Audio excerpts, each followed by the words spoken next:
फिरत होते सभागृहामध्ये बसून असा अहवाल आल्याचा दावा केला जातोय. विधिमंडळाची चौकशीचा चौकशीचा अहवाल अहवाल आहे. सांगितलं. म्हणजे नुसतं काही सेकंड नाही, मात्र 22 मिनिटं जे आहेत ते पत्ते खेळत अशा आहेत. अहवालांना फडणवीस किती किंमत देतात किंवा विधानसभेचे अध्यक्ष किती किंमत देतात, हा प्रश्न तुम्ही त्यांना विचारायला हवा.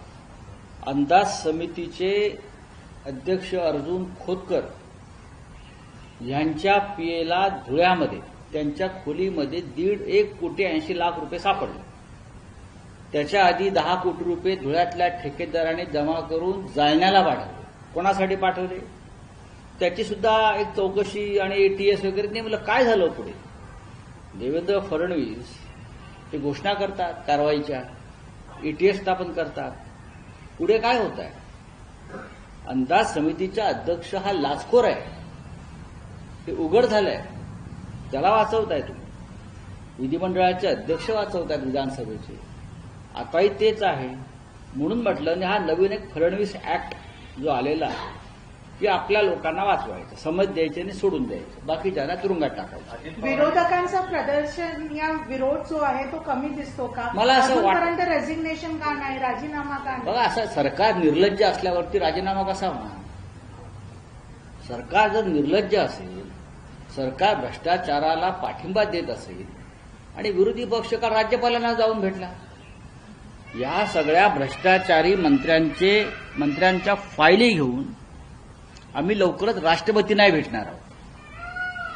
कारण राज्यपाल जर कारवाई करत नसतील, राज्याचे मुख्यमंत्री भ्रष्टाचारांना पाठिंबा देत असतील, तर आमच्यासमोर दुसरा पर्याय असा आहे की आम्ही राष्ट्रपतींच्या कानावर त्यांना भेटून पुढल्या काही आठवड्याभरामध्ये त्यांची वेळ घेऊ आणि त्यांना भेटू.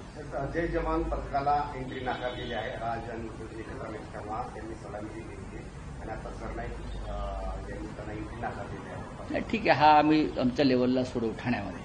सर, मस्साजोगचे सरपंच देशमुखांच्या हत्येनंतर ते 4था आरोपी सापडलेला नाही, 3रा आरोपी कायम आहे.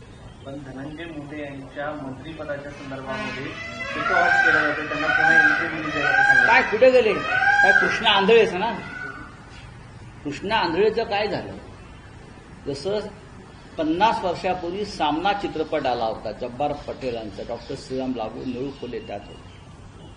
त्याच्यामध्ये एक प्रश्न होता की मारुती कांबळेचं काय झालं, काय झालं त्याचं. तसं महाराष्ट्राला पडलेला प्रश्न आहे की कृष्णा आंधळेचं काय झालं. तो मुख्य साक्षीदार आहे. त्याला कुठे गायब केलं, त्याला मारलं, त्याची हत्या झाली, काय कळू द्या ना. इतकं सक्षम पोलीस दल आहे देवेंद्र फडणवीस यांचं.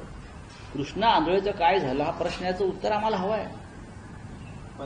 बोला ना. पंतप्रधान नरेंद्र मोदी यांनी काल भाषणाला उत्तर दिलं ऑपरेशन सिंदूर संदर्भात आणि त्यांनी म्हटलं की जगातील कोणत्याही मोठ्या नेत्याने याच्यामध्ये हस्तक्षेप केला. बघा, नरेंद्र मोदी यांचं कालचं भाषण हे देवेंद्र फडणवीस यांच्या शब्दात सांगायचं तो रुदाली होतं. देवेंद्र फडणवीस यांचा आवडता शब्द आहे रुदाली, रडगाण. कळलं का. ते रडगाणं होतं. म्हणजे भाजपचा शब्द आहे रुदाली. महाराष्ट्रामध्ये देवेंद्र फडणवीस यांनी प्रचलित केलेला शब्द आहे. हा त्यांच्या गुरुच्या बाबतीत पक्का बसतोय. रुदाली, रुदाली. भाषणे कोणाची झाली का विधिमंडळ पार्लमेंटला. तुम्ही भाषण आहे का राहुल गांधींचं, प्रियांका गांधींचं. राज्यसभेत मल्लिकार्जुन खरगे यांनी